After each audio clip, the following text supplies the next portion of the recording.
Mga kababayan, bilang tao, karapatan ni unang ginang Lisa Marcos na makaramdam ng sama ng loob at galit.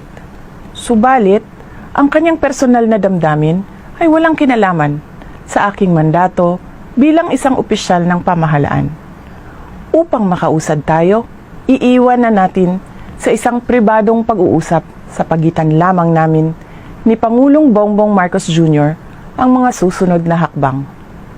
Mga kaigsuunan, nag-atubang ang ato ang nasod ug dagkong mga problema nga kinahanglang solusyonan sa gobyerno. Dapat ay nakatutok tayo sa pagtugon sa mga suliraning hinaharap ng ating bansa. Patuloy ang pagtaas ng presyo ng pagkain at iba pang mga bilihin. At ito ay mas nagpapahirap pa sa dinaranas na gutom o kawalan ng sapat na pagkain ng mahihirap nating kababayan. Nagbabadya rin ang kakulangan ng supply ng tubig at kuryente, habang talamak na naman ang ipinagbabawal na droga.